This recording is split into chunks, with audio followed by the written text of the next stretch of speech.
Chamber of Commerce.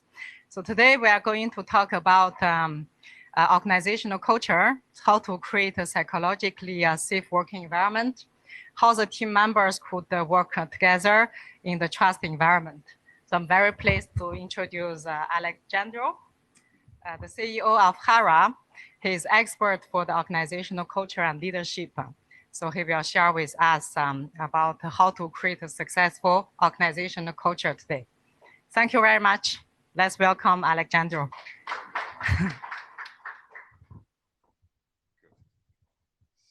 Just give us a second so we get the IT part solved. Can you guys hear me?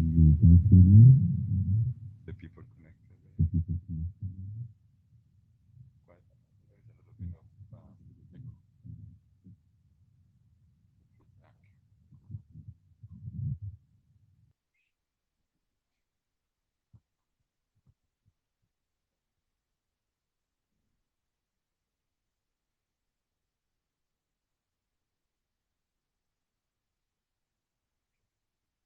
Yes, hello.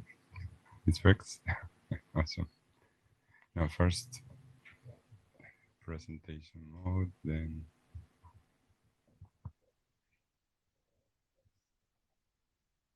but if you're not presenting, it will not allow you to. Okay.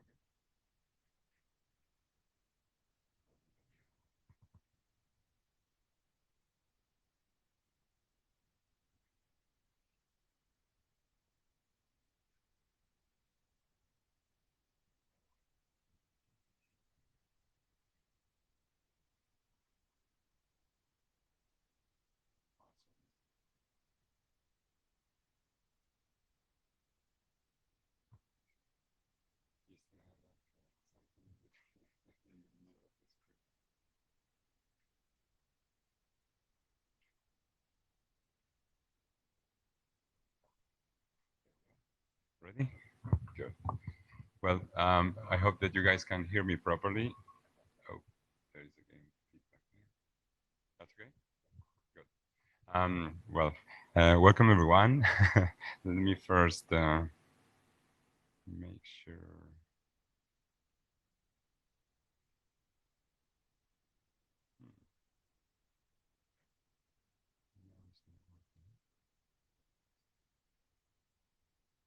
But there's no sound.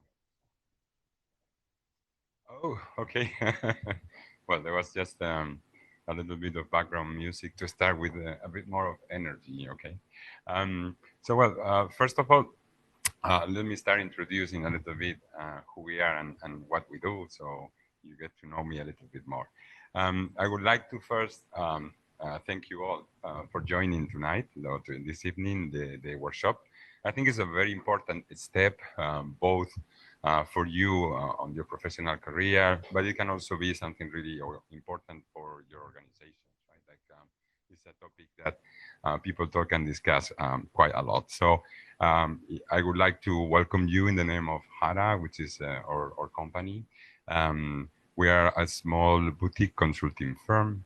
And also, we focus almost exclusively, as Fabien was introducing before, on the area of organizational culture, development of leadership, and we utilize things like workshops, executive coaching, and training, depending on the circumstances, besides coaching. Okay.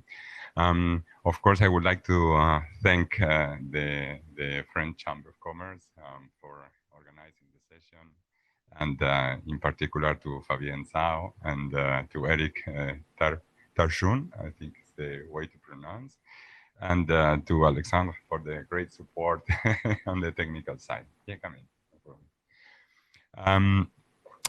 problem. With HARA, as I was saying, are a boutique management consulting firm, and we are specialized in organizational culture and innovation. We also do a lot of things regarding disruption strategies and everything related with leadership, as I was mentioning before, but also cross-cultural, etc., plus executive coaching. Alexander, I think the mouse here, the track mouse, does not work.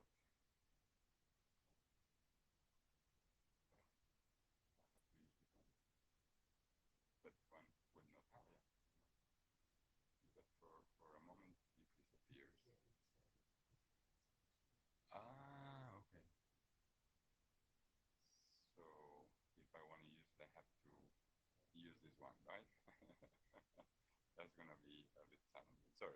just one technical issue in between. Let me introduce myself. I like to do it with a visual resume, as you can see there. I'll try not to move too much so people on the other side of the computer can also see me. I started my first company when I was 20 years old. It was an IT consulting firm, although I'm a lawyer by degree. I realized that it was very difficult to manage people and develop them. That was what made me very interested about leadership, development, soft skills, etc. I would say as highlights, I study positive psychology with Tal Ben-Sahar in Harvard back in 2006, which was for me a milestone. One of the most, or the deepest impression was also, I did a meditation retreat to learn how to meditate on the Vipassana meditation and the Theravada discipline in Thailand for 28 days. And then I decided to start Hara. When I moved here, as you can see, my title is Chief Excitement Officer. My job is to try to get people excited about the talent that they have in their organizations. Oops, sorry for that. The talent that they have in their organizations, and also how to develop and fully utilize the potential that we have within the teams that we have in our organizations. I focus much more later in things that are related, as we were saying, on corporate culture exclusively, but the ground foundation was also positive psychology. I study a program on behavioral science, neuro-linguistic programming in California also a little bit later. And then I specialize in disruptive strategy by Harvard Business School 4 years ago. And I have been also organizing with the International Talents Salon from Tsinghua several sessions about disruption and innovation in the last few years. I'm also teaching digital disruption and innovation together with leadership development at Chinese University of Hong Kong since 4 years ago also on the summer programs. So before we start and before we go any further, I would like to ask you to set together in groups of 4 people very quickly. And what I want to create these small pods, what I want you to do is to share with your mates, maybe some of you already know each other, and I'm sorry for the people that is following us remotely because there's no breakout room possibility for this. But I would like you to sit down in groups of 4 and for 2.5 minutes, so around 30 seconds per person, I would like you to share your name, where are you from, your job, and the most important thing, something that you feel very embarrassed or ashamed of. I know it's an unusual request, but we're going to be talking about psychological safety, right? And a very important part of it is to feel comfortable being uncomfortable, right? Like, so depending on how much you want to get out of your comfort zone, you can go more dear or more intrepid or less. But I will put my example. I gained 10 kilograms since 2021 when I got married and got my baby daughter. And I can find a way to lose them, even if it doesn't look like I'm very, very fat. I used to be very fit, and now I'm not anymore. And the other thing is that, yes, I'm losing a lot of hair, as you can see, hair. And this is something difficult to stop. And probably will only get worse, right? Like, so these are 2 things embarrassing about me that I also want to share with you as an example. So let's start with taking a couple of minutes, so 2.5 minutes, 30 seconds per person, don't make it very long, just improvise, okay? Whenever you guys want, go for it.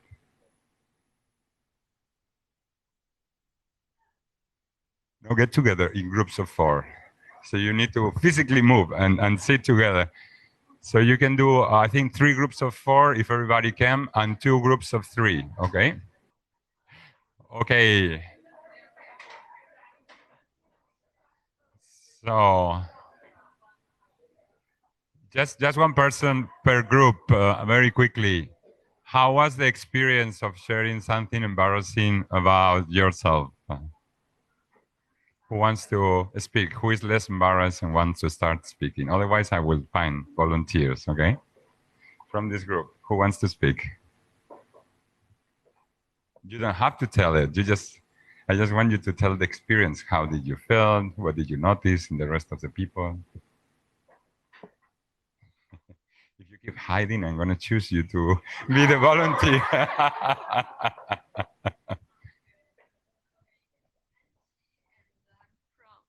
No. Yeah, otherwise you will not hear you on And you share a very embarrassing experience, and if other people actively listening to you, and also don't have a good openness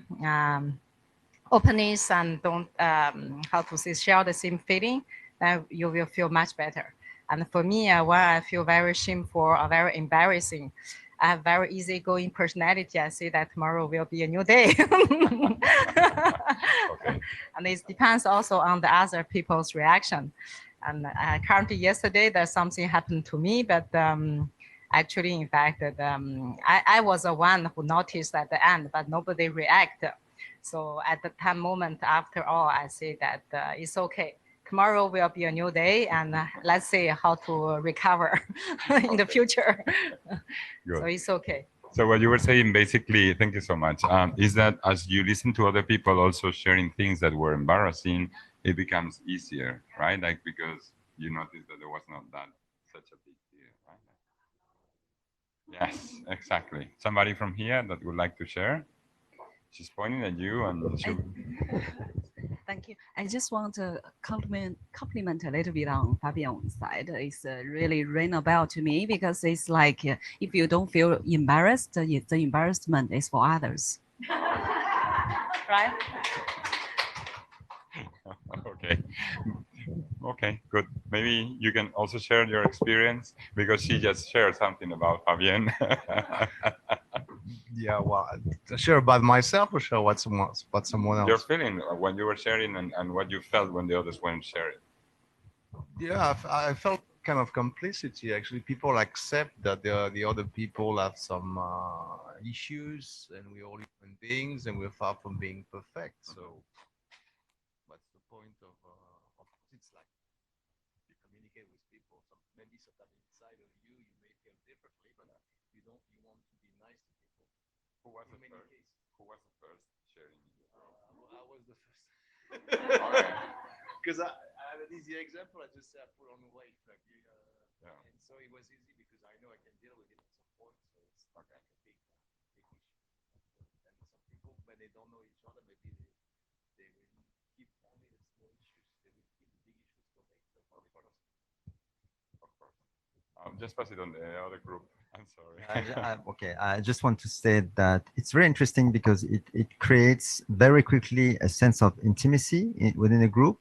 So at first it's like we're jumping into cold water, but very quickly you feel comfortable, and yeah, I think it's quite interesting.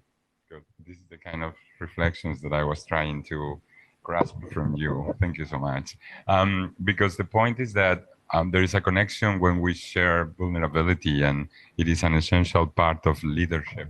A lot of people is not aware of it, but nobody trusts a leader that seems to be perfect and no flaws, no problems, no issues, right? So it's a lot about learning that sharing things that are embarrassing actually make us humans under the eyes of other people that is observing, right?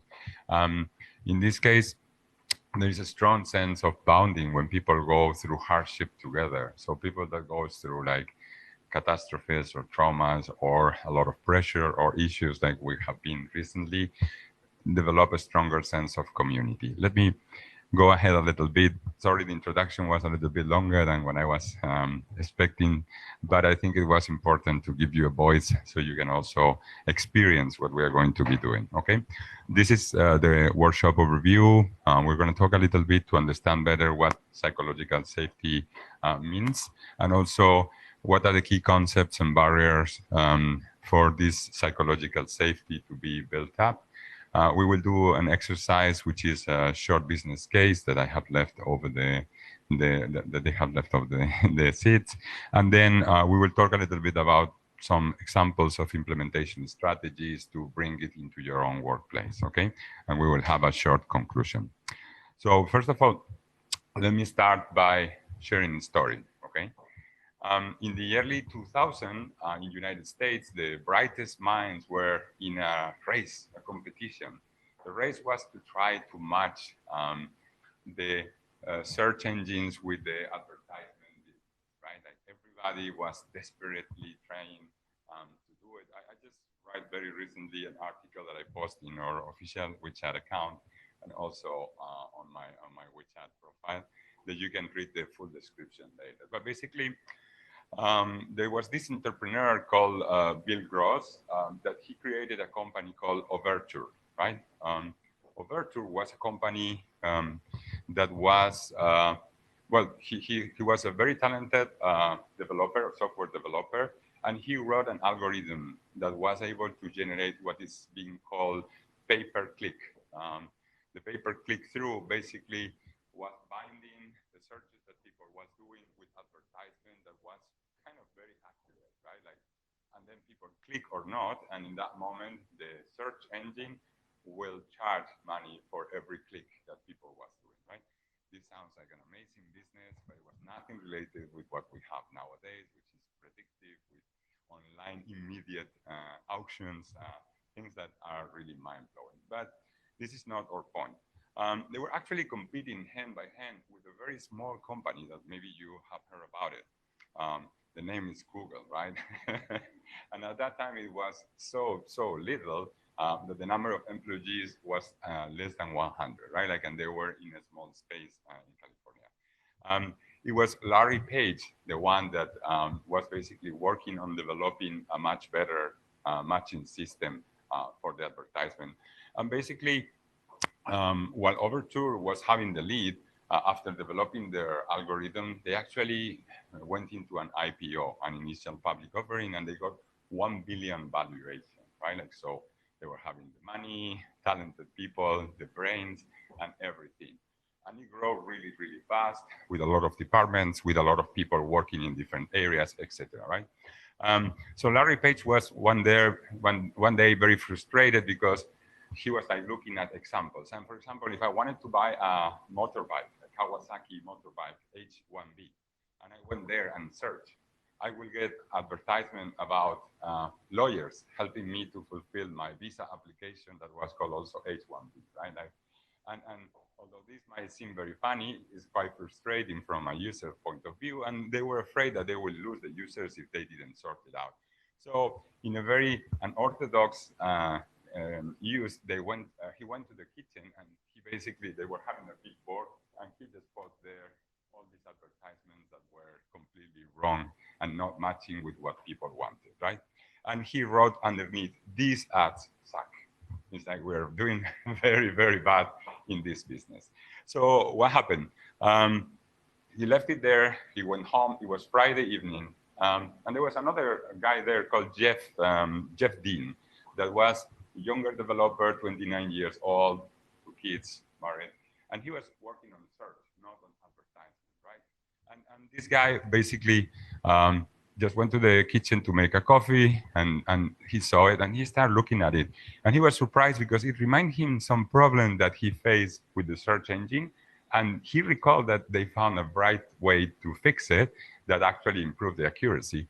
So he started working on it without being concerned about all the work that he was having, that nobody ordered him to do it, that he could have dropped it, right? But he continued working on Friday, went back home, have dinner, put his kids to bed, and come back to the office and work. And then the day after, continue doing it until at 5 a.m.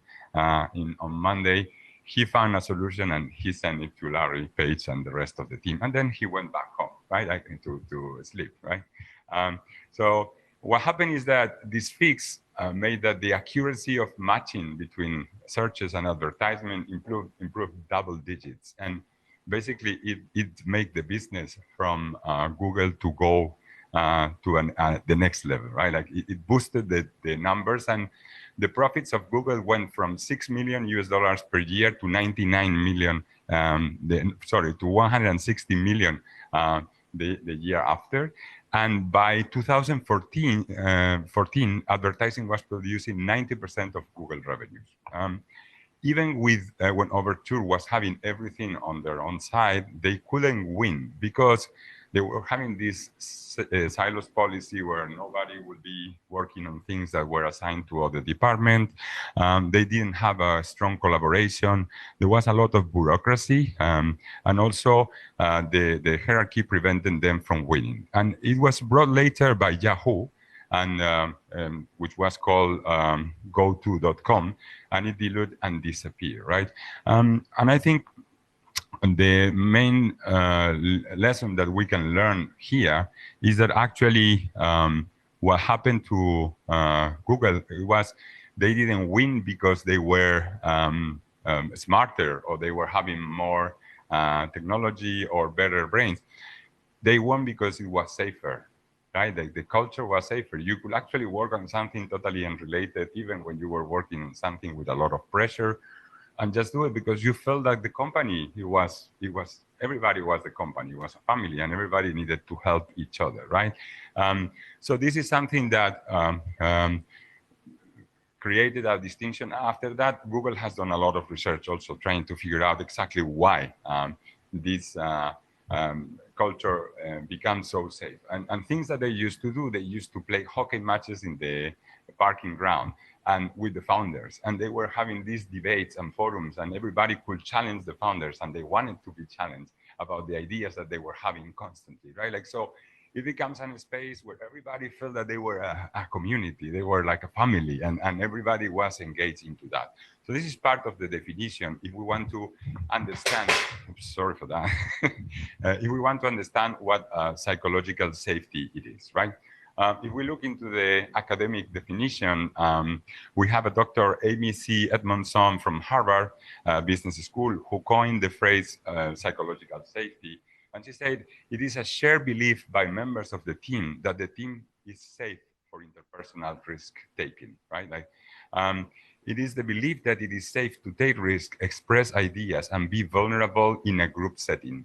And this is based on the idea that individuals have a sense of comfort in a group setting and are not afraid to speak up and make mistakes. Psychological safety is essential for a team to be successful, as it allows for collaboration and open communication. So that's why we started with this first exercise of trying to create in between you, even very briefly with a very short exercise, that feeling, or recall what will be the feeling of really working with people when everything is allowed to be shared and you don't have to be thinking if they will approve or judge you, right? The truth is that human beings, we crave for connection, for human connections. And this is not because we're nice people and we like to be with others, unfortunately. It is because of that part of our brain, which is called the amygdala. I don't know if you're familiar with it, but it has a very bad reputation because it's actually the part of the brain that is responsible of what they call fight or flight reaction, right? So you probably have heard about it. Since the origin of human beings, we are fighting to survive, and every time that there is a threat, we all think, oh, is it safe for me here? What do I need to do to survive, right? So this organ is the one that is responsible of it, right? So when we see a threat, the amygdala pulls our alarm cord, let's say, setting off the fight or flight response. All our body gets overloaded with adrenaline and many other hormones that make us capable of running very fast, which is absolutely unnecessary in the current setting because normally the threats are not physical, right? Like we feel stressed because of work or COVID, but there is no way that running very fast, well, maybe, yeah, it can help. But normally these kind of problems cannot be solved just by running, right? Like we used to do in the past. But what happened is that science has recently discovered, however, that the amygdala isn't just about responding to threats. It is also about connections, right? Actually, it works in the opposite sense completely when we felt the feeling of belonging into a group, right? And when you receive a belonging cue, the amygdala switches roles and starts to use its immense unconscious neuronal horsepower to build and sustain your social bonds. And it tracks members of your group, facial expressions, body language, all at the subconscious level without stopping, okay? You have a question? Sorry. It looks like you wanted to ask something. Sorry. So basically, sets the stage for meaningful engagement. All this helps reveal a paradox about the way belonging works. Belonging feels like it happens from the inside out, but in fact, it happens from the outside in, right? Like, so that's why we did this exercise to try to recreate it by sharing and listening to others. Then you start feeling it is safe to also talk about my problems if everybody is talking about theirs, right? Like, or as I was saying, our social brain lights up when they receive a steady accumulation of almost invisible cues. And it says, we're close, we're safe, and we share a future together. So in all these companies that we were talking before, they managed to create that kind of culture where people feel exactly this. As I was saying, it is about creating that impression from the day one when your employees get on board. That creates a bond that improves a lot the retention rates, how long people stay working for an organization, but also how good the organization becomes, right? Like, and this is part of the culture, and it's all started by the leaders. Let me tell you a little bit. The groups where there is psychological safety normally share a pattern of interaction, which can be summarized after a lot of research that has been done in these things. For example, this close physical proximity, often in circles, like we try to do in that small exercise.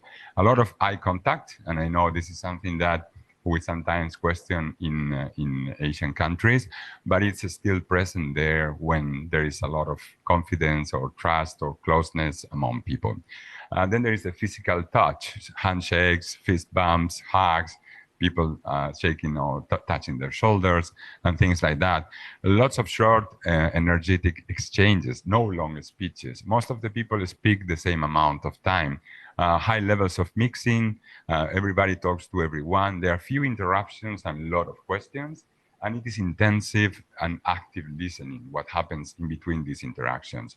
There is a lot of humor and laughter, and there is a small attentive courtesies like thank yous, opening doors, etc., even when they are not necessary, or they go even against the, let's say, hierarchical organization.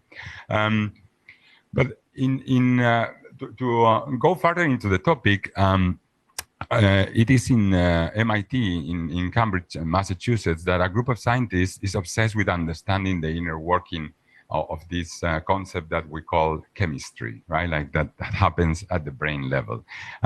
So basically, the MIT Human Dynamics Lab is run by Alex Sandy Pentland, and what he says is that this is a different way of thinking about human beings. And he says individuals aren't really individuals. They are more like musicians in a jazz band, right? Like in a jazz quartet, forming a web of unconscious actions and reactions to, let's say, complement others in the group.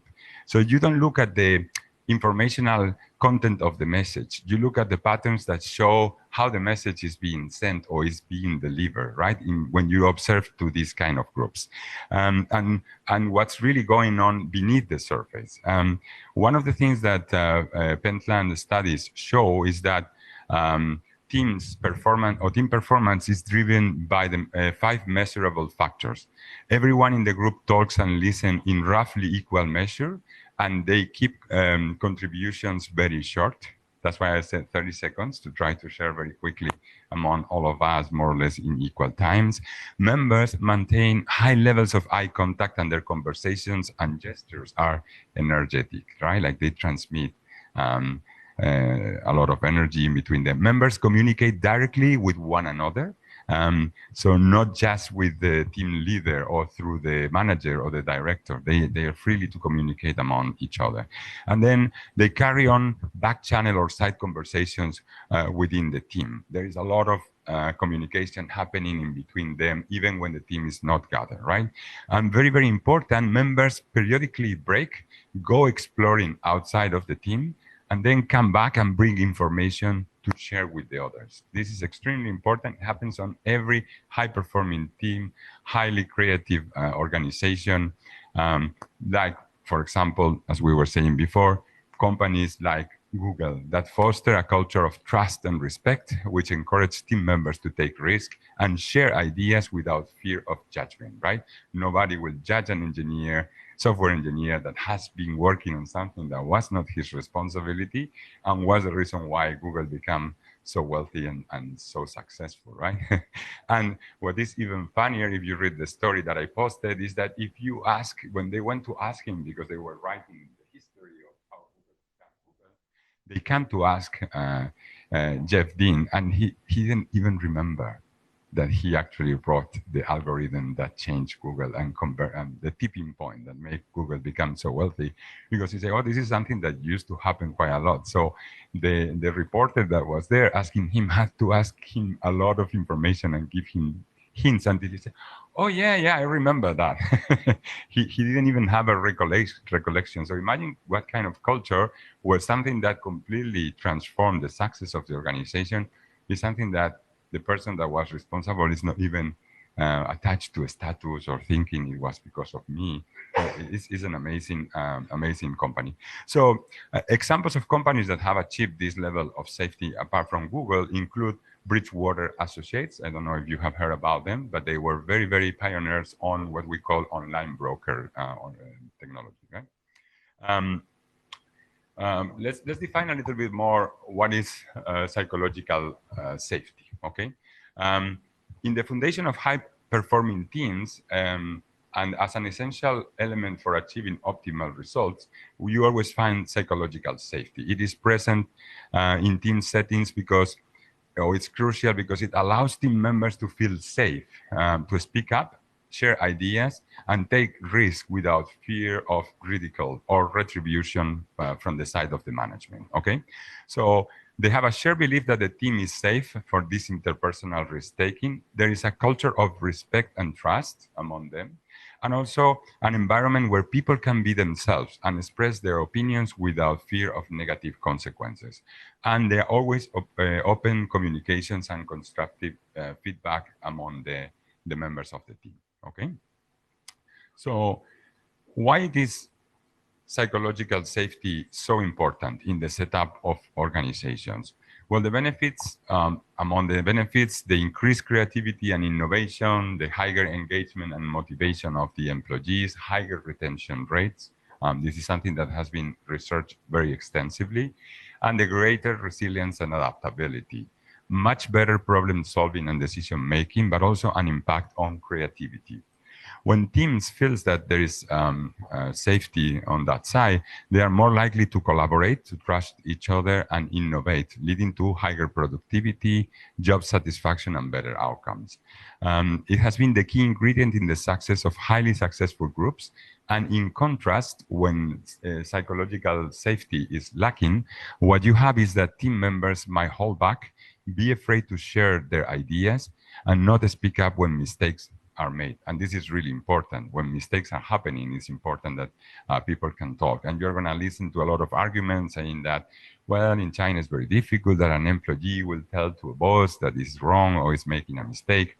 But it is up to the boss to also come to the employee before the decision is taken and ask his opinion, right? Because for sure, the employee is never going to go against the decision that the boss has already made, but he will be willing to collaborate and offer insights if you come to consult before that decision is taken, because then it's still an open consultation and there is no miente at risk, right? Like there is no losing face in that process. So as I was saying, they don't speak when mistakes are made, which can lead to poor decision-making, lack of innovation, and decreased performance, okay? So how, let's take a look to psychological safety in action. It happens across all the industries, right? Like one of the companies that actually has become more psychological safe in China is the manufacturer of drones, DJI. I don't know if you guys are familiar with it, but they have like the biggest innovation ecosystem, or probably one of the biggest innovation ecosystem. And what they do is like they hire engineers before they study engineering, right? So they look for students in high schools that are extremely capable on programming, on let's say developing new inventions to solve problems, and they bring them into a contest or competition when they have to build robots that fight against each other. So if you are able at that age to build robots that can fight against each other, and trust me, if you look into the videos, you can see pretty amazing robots there, is that the guys probably don't really need to go to the university to learn that much about coding or developing technology, which they do also. They sponsor them to do it, but it's extremely safe, and nobody will be judged by their degree or by their title, but they will just be rewarded by the things that are capable to do, okay? Let's talk about another company that you probably are familiar with, which is Pixar, right? Ed Catmull, the president of Pixar Animation Studios, created an environment of psychological safety within Pixar. Catmull understood that in order for Pixar to succeed, what they needed is to foster a culture of collaboration and innovation. And to achieve this, he implemented practices that encourage team members to be open and honest with each other. For example, at Pixar's daily team meetings, everyone from the most junior member of the team to the most senior person was encouraged to contribute ideas and provide feedback. No one was allowed to dismiss or criticize another person's ideas. Instead, what they do is the team will build on them. So they will say, even if you hate what this person is telling you, you will always start your sentence saying, what I love about your idea is, right? It sounds kind of silly, but that was forcing them to focus on the positive. So trying to find what is on that idea that they liked it. And their next word was and, never but. What I love about your idea, which you were thinking is a disaster, but actually, well, I mean, this part, I like it. So you push your brain to look for the positive always, and then you have to build up over it, right? Like that was the style of communication. And no one, as I was saying, was allowed to criticize or diminish the ideas of others. So the new ideas, adding new ideas and suggestions during that process to create even better solutions, created a culture of psychological safety where everyone felt comfortable expressing themselves and no one felt afraid of being judged or criticized, which makes the entire difference between becoming very, very successful. So he called this brain trust, this process. Every time that they make a movie, they invite all the directors to come to the very early shows of parts of the movie. And then they say, well, I think we can improve here and we should add there, and the story is really good and we can make maybe a twist and add maybe some more suspense, etc. Right? Like, so that's how they built up this kind of community, right? And another directors will come and openly add suggestions to fix the current movie flaws and suggest improvements, and everybody will accept it as part of the culture, okay? So let's talk a little bit also about what are the barriers to psychological safety and the key concepts that we can consider when we discuss about building psychological safety. If you have any questions, just feel free to raise your hand, stop me, or make whatever comment. They're all very welcome, okay? So these are the key concepts that we have associated with psychological safety. As you can see, there are mainly three areas, which is building trust, then there is inclusiveness, and then there is purpose, right? In order to build trust, one of the things that works the best is shared vulnerability, as we were doing before. It's easier to trust in people that you know they are also human and make mistakes, right? And also active listening and empathy, as Fabien was already sharing and mentioning with you before. Regarding inclusiveness, encouraging diverse perspectives and creating a culture of belonging, which seems very easy to say, but it's not that easy to really create. And then purpose, understanding the team's shared goals and aligning actions with purpose. So let's dive a little bit more into each of these concepts, okay? So the first one of them, it is what we call building trust, which is a fundamental component of psychological safety and team success.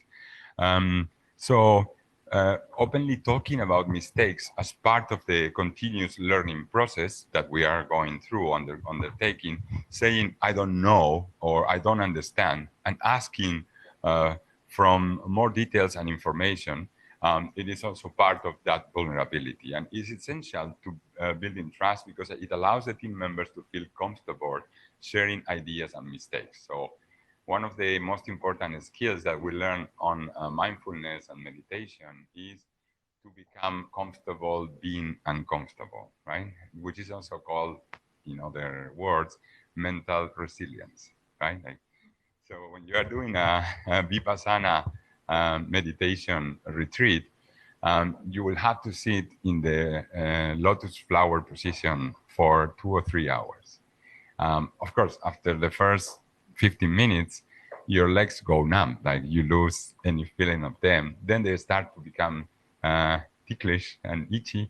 And then there is a moment you don't feel it. And around an hour and a half later, at least during the first sessions, you will start thinking like, oh my God, maybe I become paraplegic and I cannot move my legs anymore if I don't move them now. It's very funny how your brain will cheat you and try to make you move, right? Like, which is the main purpose. But the point is like, at the end of doing this during 28 days in a row, you become very comfortable being uncomfortable, not only with physical sensations, but with whatever emotional load. And this is more or less what vulnerability is about, right? Like, feel comfortable sharing ideas and mistakes so you can learn from them, right?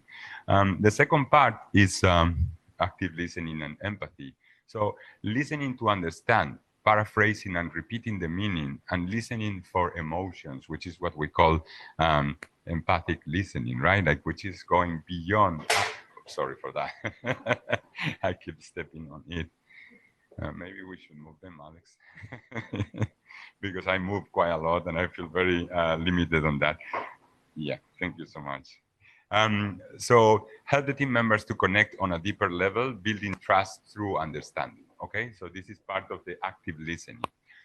Then what we have is inclusiveness. And here what we have is asking always, what are we missing? What did we forget? How we consider everything. I haven't heard from you two, and we need everyone contributing or we are losing 2 brain powers, the expertise of 2 people on the team. So this is a habit that if we get on every meeting where we are discussing things, it makes everybody feel that they belong to the team, that it's not an obligation, it is their duty, it's their responsibility to contribute with their expertise, right? And that makes them feel, yes, I'm valued in this group. And this is not only with words, it's mostly with everything that happens, the body language, the time, allowing them to speak the same amount of time. There are many, many indicators there, right? Like this transfer a sensation of safety and belonging to all the team members. That is extremely important. A few years back, a team of psychologists from Stanford, Yale, and Columbia, they take middle school students, and they were concerned because as the year passes, the students were more and more lazy about reviewing their papers after getting comments. The quality dropped quite a lot. So they decided to do an experiment, right? Like, and they call it magic feedback, right? Like, and this magical feedback that was given to students, what made is that this kind of feedback boosted the student efforts and performance so immensely, more than 150% compared with before, that they call it magical, right? And basically, the students, compared with the students who did not receive, have a huge improvement on their performance. But the feedback was not complicated. In fact, it consisted of only one simple sentence with 19 words or something like that, that was saying, I'm giving you these comments because I have very high expectations and I know that you can reach them. Okay? So, and there was no specific information about how they could improve their response papers, right? But what was the psychological effect of giving this kind of feedback to a person?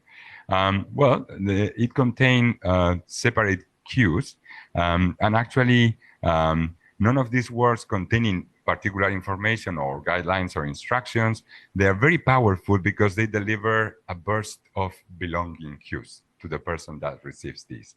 What is this? First, you are part of this group. The second is the group is special. We have high standards here, right? So you are part of this elite, these special people, and you're one of us. And the third, I believe you can reach those standards. And it's up to you to prove that you can do it, right? But the effect was immediate motivation for them to work harder and review the papers, right? These three signals provide a clear message that lights up the amygdala, and it makes it just go crazy, right? Into motivating the person to work. The other message is that here is a safe place to give effort. If you do it, there is a future for you here within this group, right? So then encouraging diverse perspective is essential for creating a culture of inclusiveness. The diversity of thoughts that you can only gather by allowing everybody or inviting everybody to bring their opinions, it is a must for a high-performing organizations. But it is essential for creativity and innovation, right? And then creating a culture of belonging, which helps team members to feel valued, to also feel respected and supported. And it contributes overall to a positive and productive work environment in the organizations, okay? What is our third element or key element? Is purpose. Purpose, as we were saying, is understanding the team's shared goals is critical for creating a sense of purpose and direction. Also aligning or making sure that we align the actions with the purpose by checking constantly, and how will this help us to achieve our goals or ultimate mission, how we want to serve our clients, ensures that everyone is working towards the same goal, reducing confusion and conflict, right? And finally, a strong sense of purpose can also motivate and inspire team members, leading to higher levels of engagement and productivity. What is the motto of Nike? I'm sure you all know Nike, right? Just do it, right? Is it a very complex marketing sentence? It's actually telling you a purpose. Like, if you want to be fit, if you want to have a better health, just do it. Exercise, right? But this is a message that resonates with people because it's a very clear purpose. What has been the motto for Apple during the last 20 years? Somebody recalls it?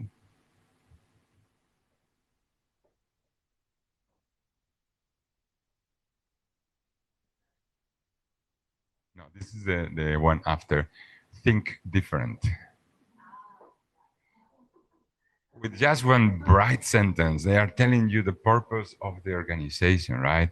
And of course, they changed it because when they created it, Apple was the small player, the small fish in the big tank. And it was IBM and Microsoft, the big fishes there, right?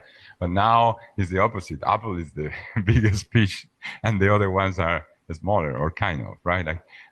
So they have to evolve to something different. But if you look at the messages that most of the companies that are more inspirational, if we can say it, in different areas, there is always a mission embedded into their short slogans, right?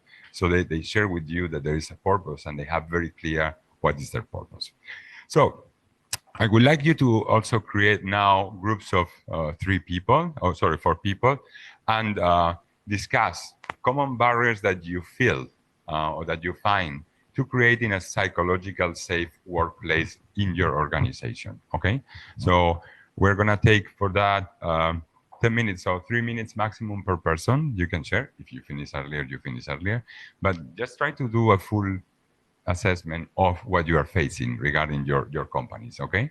And remember that this is about sharing. Like, if everybody shares a little bit, we will all become much more aware of things that are stopping us, okay? So right now it's 7:50 until 8 p.m., okay? Go for it. You can find other partners if you want, or stay with the same groups that you have before. Okay, let's do a little bit of sharing, right?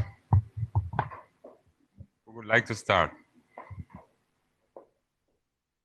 Not everybody at the same time.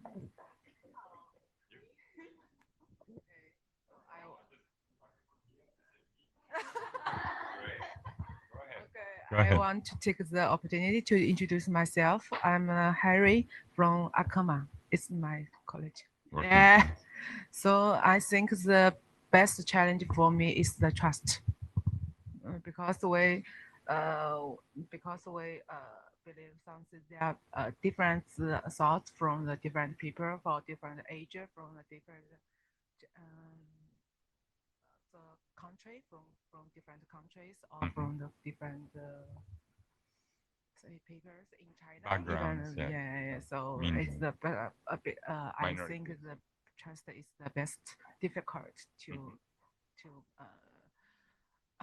to. It's best difficult to so how to say. Yes, how is to build that. Even in company or even in my family or even in my our friends scope. So it's not the best issue for only for company. I Trust. think yeah, I stress.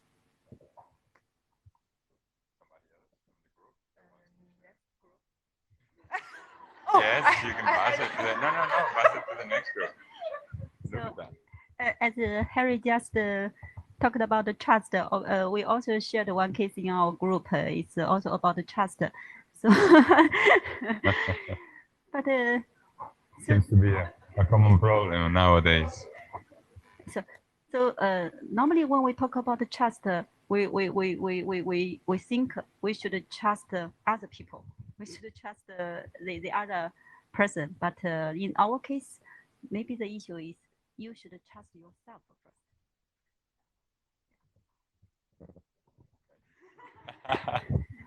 Good. So actually, we just discussed within the group. Maybe we need to convince our boss to have some budget to give our people to some training about what is psychological safety and why it is important in our daily life and work. Yeah. I think, in fact, the example that she was mentioning, and thanks for sharing that, it is much more related with self-regulation, right? Like, because there are three kinds of judging happening on the mind of every person. Most of us are used to judge ourselves, right? Like, no, I'm not going to be able to do it, or I'm not good enough, or I will fail. Many are judging others. Oh, that person is much brighter than me. They are more capable. I cannot really compete with them. But a lot of people also judge without noticing situations, which is like, I'm not happy now, but I will be happy that day that things reach that point, right? And that impacts on the way that we work, the way that we interact with other people, because we used to think that until we don't achieve the final outcome, there is no success, right? Like, and people, especially in cultures that are not psychologically safe, they don't learn to enjoy the process of making mistakes and failing and learning from them so they can improve. So they try to hide them. And when you cannot learn from a failure that nobody acknowledges that it has been a failure, right? Like, so this is what we can talk more about that. Please go ahead. Just a point.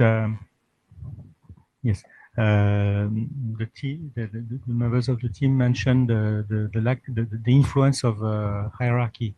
So from trust, but one of the sources of lack of sufficient trust is possibly the effect of hierarchy, because I just say again what you said, the managers, they focus on the results, and they don't really want to hear about the problems of the other people. And the employees, they try to protect themselves because they think they have enough work.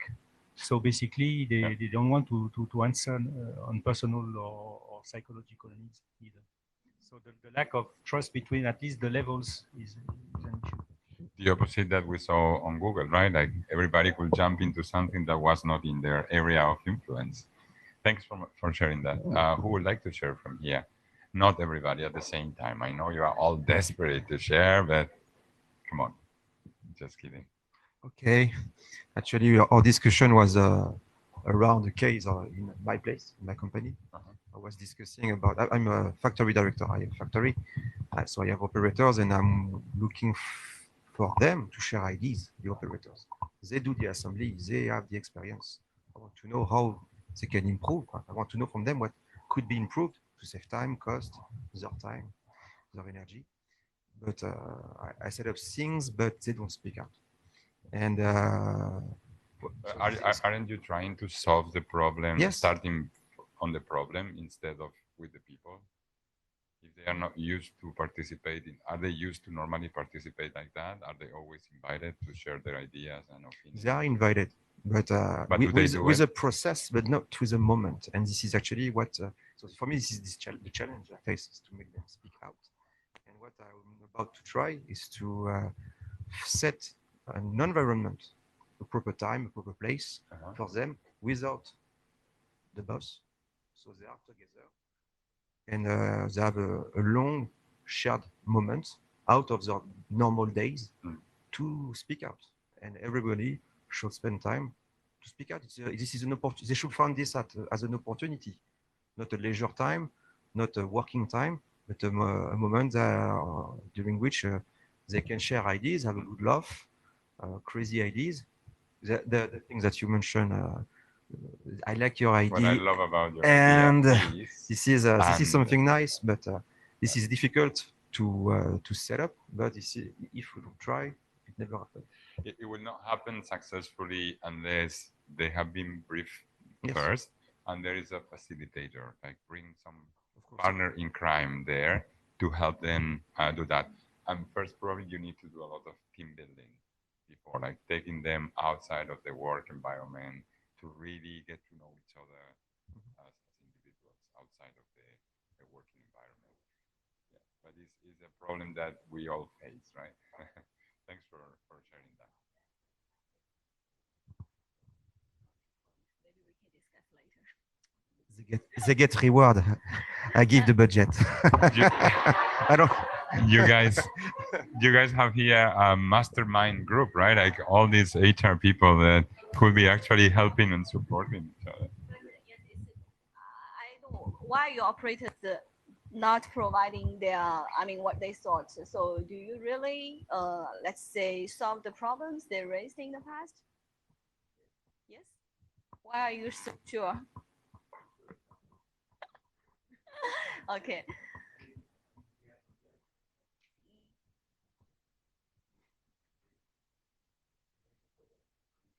Committee, yes, yes, yes.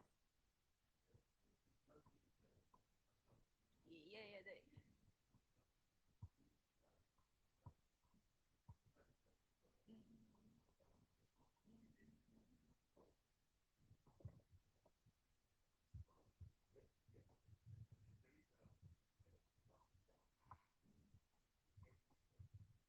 Yes, yes.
Technical time off, he does not approach the players and let them figure out that like 3 seconds or 4 seconds out on the watch, and they can either win or lose the match.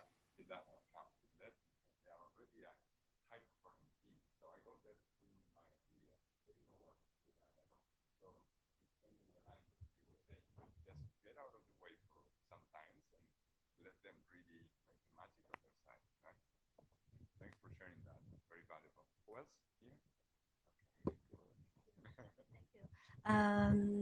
So I was completely agree with the gentleman. I think for your opinions, for me, to ensure the psychological safety, we need buy-in of the top management, because it's sometimes well, in my company or in my experience, I think without the support of the top management, if you the individual psychological safety, sometimes the conflicts, but the top management, they will define the frame or the tolerance of the safety of the team. The challenges for me is like many companies, we have a employee satisfaction survey, all kinds, well, 10 pages, 20 pages, etc. But do we have a follow-up action plans? I think this will influence or impact the not only the individual safety, but also the team's psychological safety for the follow-up. Sometimes we think, okay, it's your problem. Well, how we resolve this problem, but sometimes one employee's safety or danger could impact the total team, because they have the gossips or the staff relationship. So how can we get the total trust of the top management, their complete support in the action plans of the psychological safety follow-up? Yeah. For me, it's really a challenge. Yeah. Thank you. Good. Thanks for sharing that. Good, very interesting topics and conversations going on here, I would say. Thanks for doing that and for the sharing. Okay, so let's go into a more practical part of the workshop. There's a business case about the Challenger space shuttle disaster that is there with the documents that you find in the magazine from the chamber. What I want you to do is, again, participants in groups of 4 people. So try to, let's say, mix if you want to listen to ideas from some other people, or you can stay in the same groups, right? Like, and what I want is like during 15 to 20 minutes maximum, I want you to read the case, and there are 3 questions at the end of the case that I would like you to discuss. Okay, so just take some time to read it. You can stretch your legs, you can go out if you prefer to do it, and then come back here. So the purpose is basically examining a real world scenario where psychological safety was, let's say, lacking or missing, okay? And I think you will better understand the importance of the open communication and some other things, and the consequences of the lack of psychological safety, okay? And then later we can maybe brainstorm ways to improve communication, trust, and openness within your own teams and organizations. So right now it's 8:17. Let's try to have it done by 8:40 maximum, or 8:37. Okay. Good. Go for it. As I said, there's a little bit hot temperature inside. If you want to stretch your legs and go outside, don't grab the glass of wine yet. Okay. Time is up. You got the answers to the questions? You got it? Halama? Got it? Okay. Everybody, please come back here to the main audience.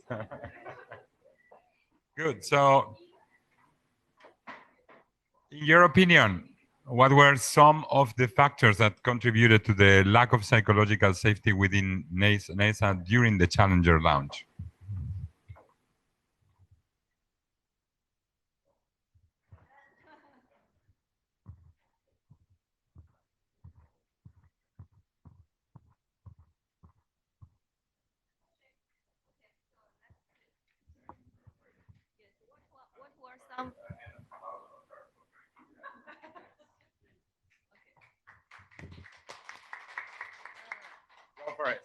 Yes. So what are the factors for the contribute? Yeah. Key contributors for this failure or this this safety accident. So we think the first was the lack of open communication between their top management to their employees. And second, I think it's they are able to tolerate some risk for the failure. And actually, most seriously, we think from our discussion, we think how their, let's say, quality control works in this company. Yeah, how the SOP works, yes.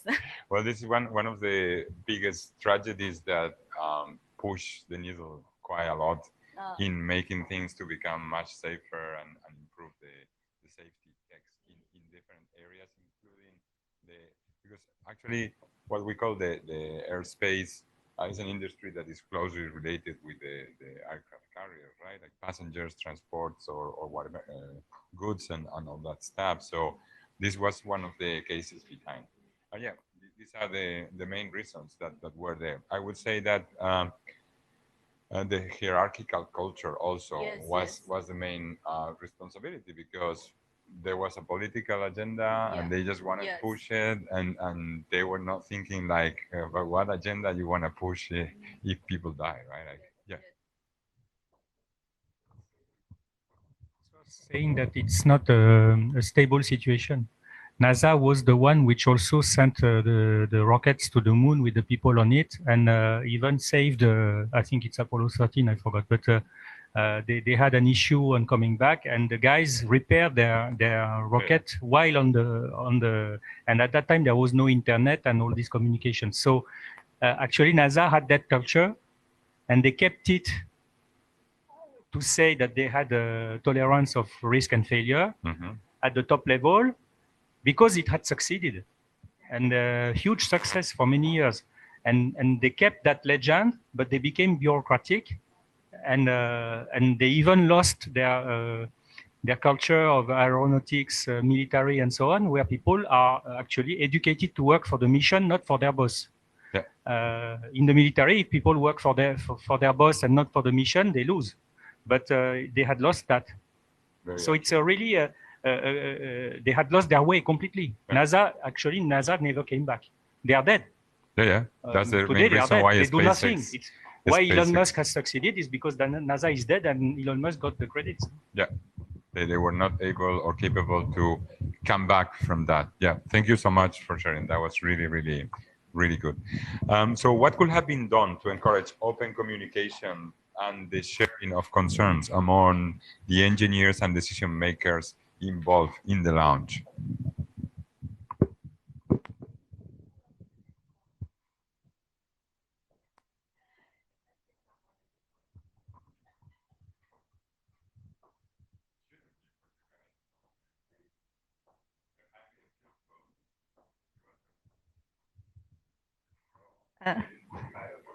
One idea is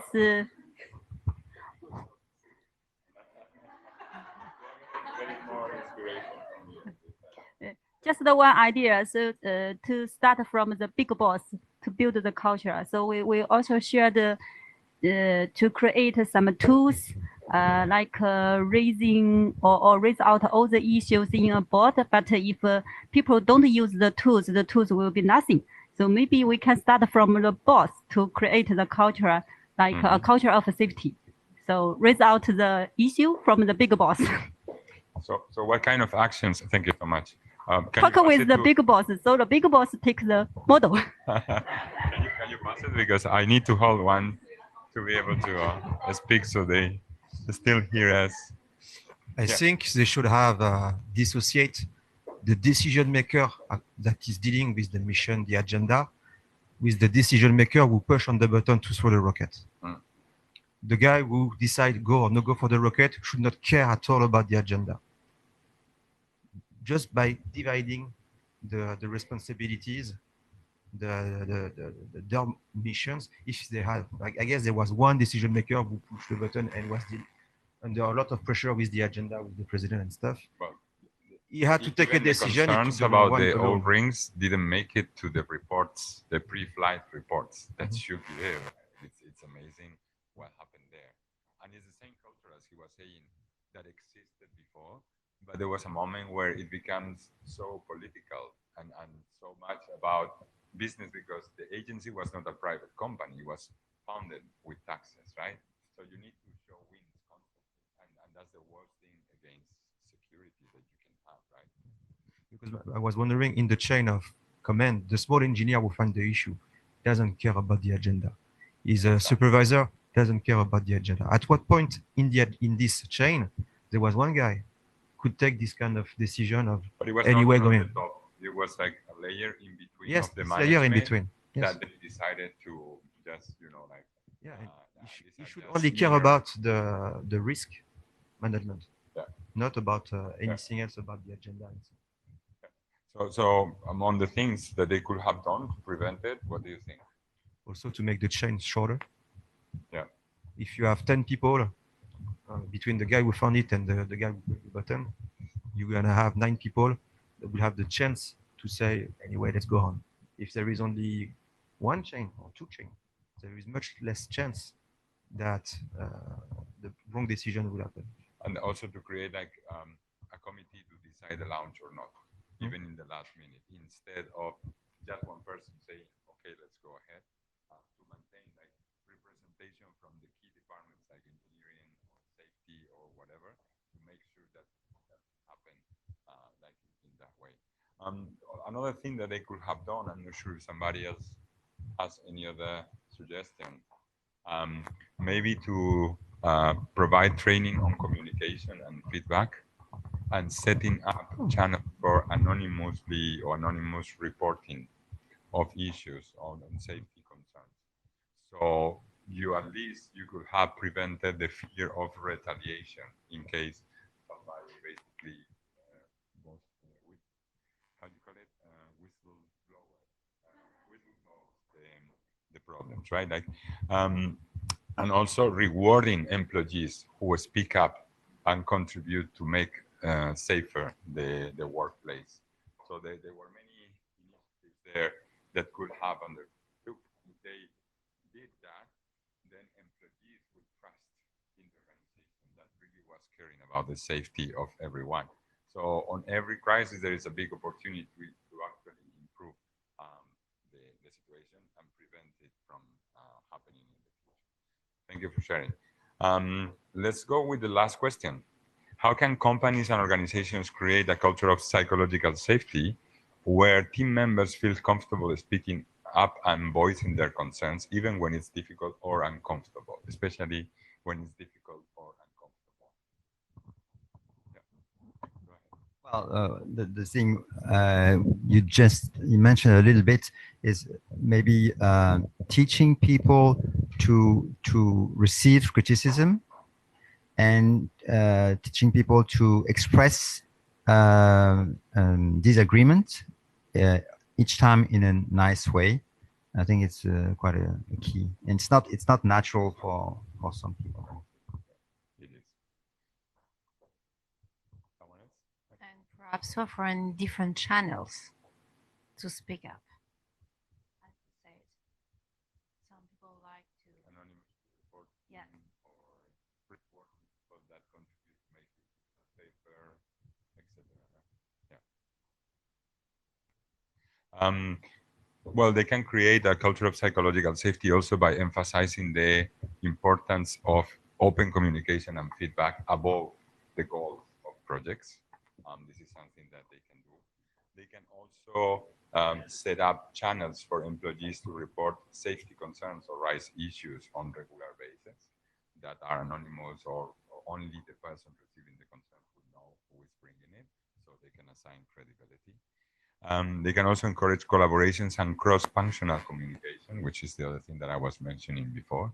And then in order to ensure critical information is shared across departments and teams, and leaders especially leaders, and that was the next question I was going to ask you, but we are a little bit tight on the agenda, they can actually model the behavior they want to see in their employees, right? Which is really, really important, because this is all how it all starts.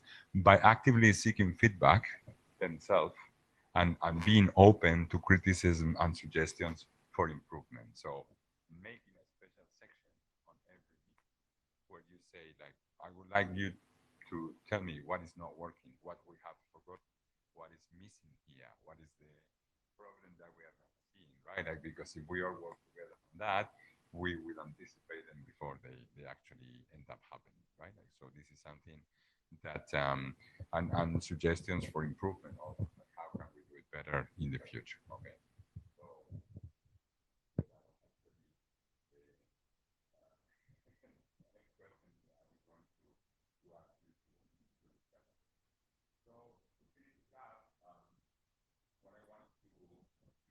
To share with you is a little bit what we were calling implementation strategies before, that we can use in some cases to improve the creation or to accelerate the creation of psychological safety. Sorry, I left you with the microphone. You want me to?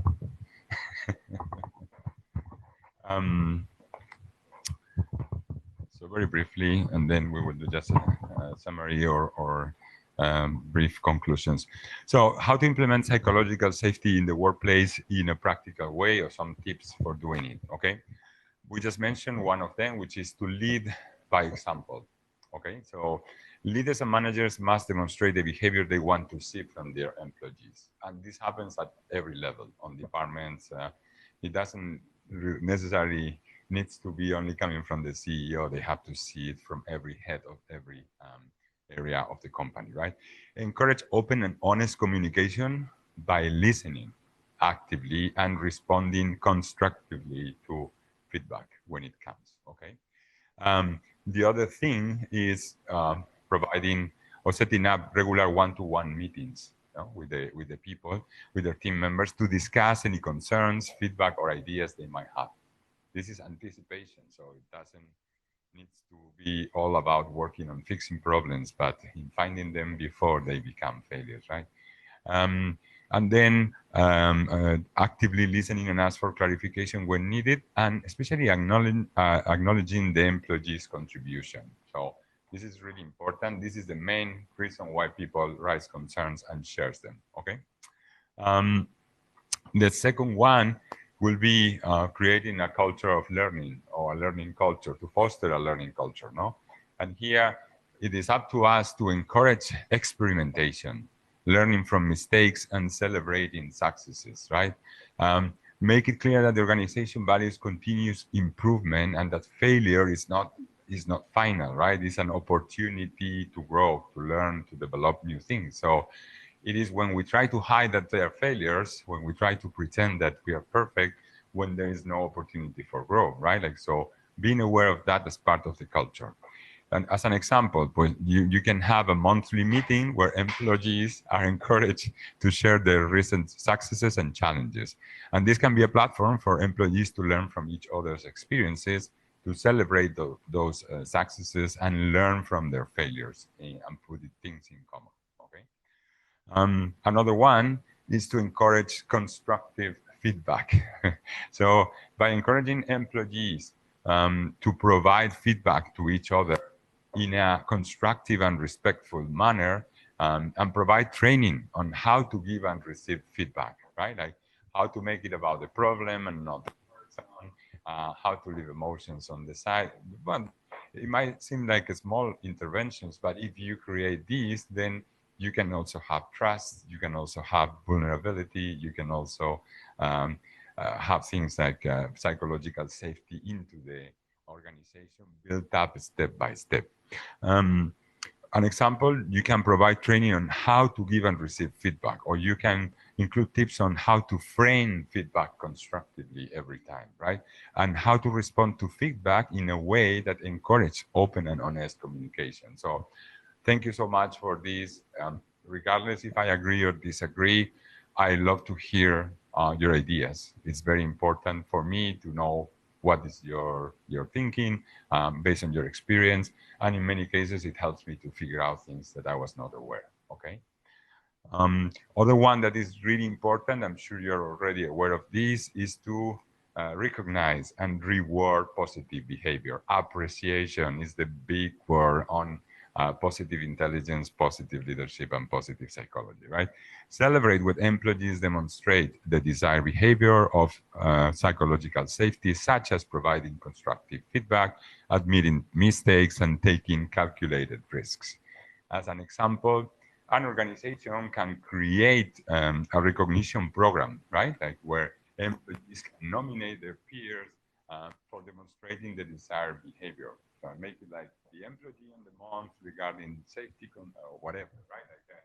Or constructive feedback, or bringing new ideas, or whatever, right? And then this can be in the form of a small gift, shout out in the company, wide meeting, and say, hey, recognition for this person, accolades, acknowledgement, etc., right? Or other incentives, right? Like we give you 2 tickets for the zoo or for the Disneyland resort, whatever it is, right?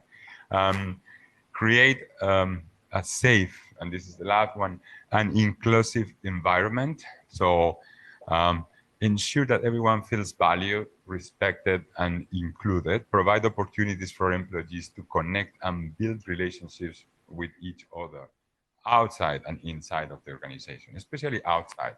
So you can organize team building activities like lunch and learns, which happen once per month or twice.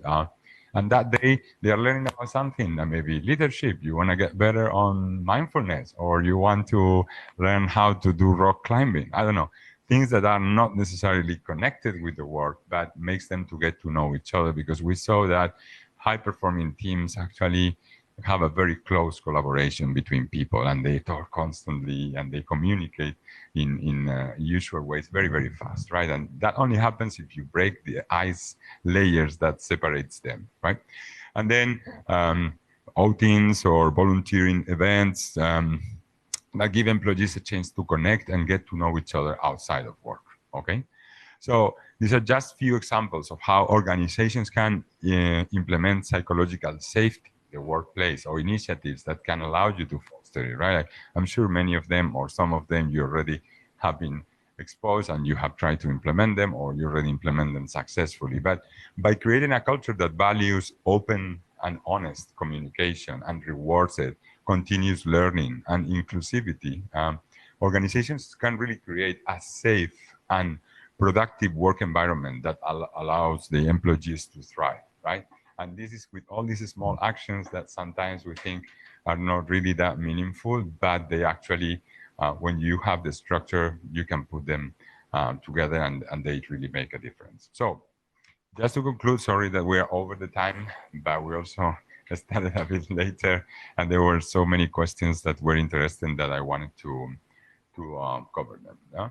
So in a nutshell, remember the story that we heard about Overture and Google. There are many, many stories about these of companies that have been successful, and we could spend hours just talking about that part, how to build a safe environment. Building trust, inclusiveness, and purpose as the 3 main key elements of psychological safety. We took a look into a real case where psychological safety could have been prevented, or could have prevented a tragedy. And finally, we just saw some examples of implementation strategies of psychological safety in the workplace, which I hope are the beginning of the conversation, not the end of it, okay?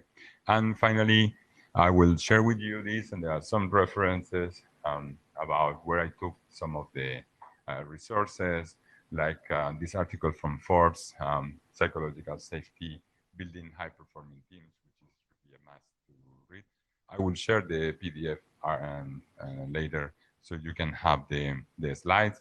And I can recommend you my 3 favorite books. If you haven't done it yet, you can also go into our my WeChat and read the article from Daniel Cole's book, which is quite good. It's called The Culture Code, right?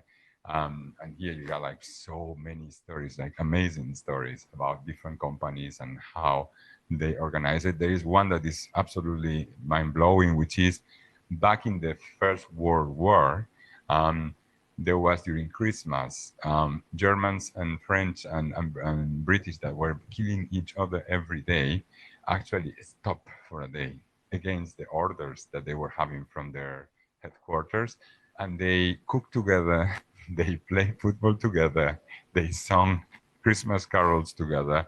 And there is a full analysis there of how different cues of belonging and safety created a connection, to the point that they have to take all these soldiers and move them to other places and bring others, manage to get them fight in the next Christmas, because the war continued for several years. Otherwise, they would have never fight it. So really amazing examples around many things that we could be discussing. I hope, as I said, that it was valuable and you find it useful.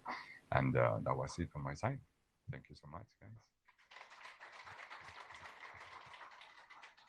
If you have any questions, we can have them there with a glass of wine, or we can go ahead right now, as we still have some people online, I think, connected, if they want to listen to any of them.